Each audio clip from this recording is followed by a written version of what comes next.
তো যেটা দেখরানি এটা আমরা ছাতক শিল্পনগরী। এই যে ব্রিজ দেখরা ওই ব্রিজে দিয়ে ইন্ডিয়ার যে মালপত্র যানবাহন এগুলা যাতায়াত করে।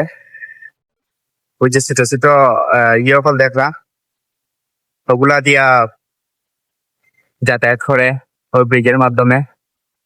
এখানে কাজ চলে দেখরা ঢাকা টু ছাতক রেলওয়ের কাজ চলে। ঢাকা টু ছাতক রেলওয়ের কাজ চলে। আসলে আমরা ঢাকা টু ছাতক রেলওয়ের কাজ সম্পূর্ণ হয়ে গেলে ছাতকের আমরা লাগে অনেক যাতায়াতের লাগে সুবিধা হইব। চাইলে যে কোনো সময় টাকা দিতাম কি পারবো, হাতর নাগালে থাকবো সপ্তাহ। ওই যে ওদিকে আগে রেল লাইন ওদিকে আসলো, রেল স্টেশন ওদিকে ভিতরে আসলো, ওই ওদিকে অনেক অনেক ভিতরে আসলো রেল স্টেশন। এখন ও নতুন করে আবার রেল লাইন ওদিকে হইল।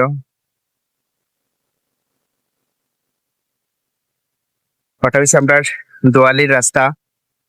দোয়ালির রাস্তা আর ওই যে দেখা অত পাথর, এখানে পাথর ভাঙ্গানো হইল।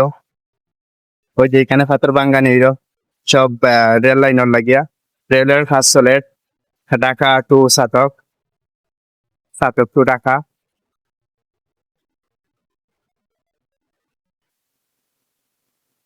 সুন্দর লাগে না? শিল্পনগরী ছাতক খুব সুন্দর আসলে। আহ সুরমা নদীর পাড়ও এই জায়গাটা দেখতে অসাধারণ লাগে। যখন এই রাস্তাটা কমপ্লিট হয়ে যাব, কাজটা কমপ্লিট হয়ে যাব ছাতক টু ঢাকা, তখন আমরা লাগি যাতায়াতের রাস্তা সেরা হইব। যে কোনো সময় চাইলেও ছাতক হইতাম কি পারমু, ছাতক থেকে ঢাকা দিতাম কি পারমু। ওটা হচ্ছে দোয়ালির রাস্তা।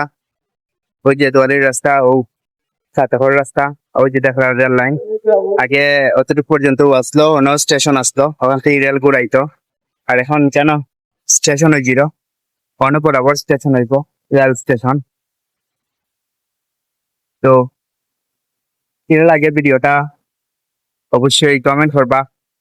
আর কেমন হইব যদি ছাতক থেকে ঢাকা রেলওয়ে কমপ্লিট হয়, তার থেকে ঢাকা রেলওয়ে কমপ্লিট হলে কেমন হইব অবশ্যই কমেন্ট করবা। আসলে নিজের কাছেও লাগে অনেক ভালো হইব, কারণ আমরা দেখা যাতে তোর লাগে তো গাড়ি জার্নিং অনেকটা ঝামেলা হয়ে যায়। তো রেল থাকলে তো আর বুঝলাও কি সুবিধা, রাত্রে উঠলে সকালে গিয়ে পৌঁছাইলা, অসাধারণ একটা সুবিধা হইব। দেখানি কত পাথর আর পাথর, সব রেল লাইনের পাথর, সব রেল লাইনের পাথর।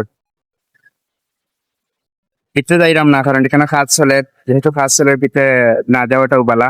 আমরা ওই যে ছাতকর ঐতিহ্যবাহী সিমেন্ট ফ্যাক্টরি, দেশ বিদেশে সবাই চিনে এই জায়গাটা, সিমেন্ট ফ্যাক্টরির বিষয়টা।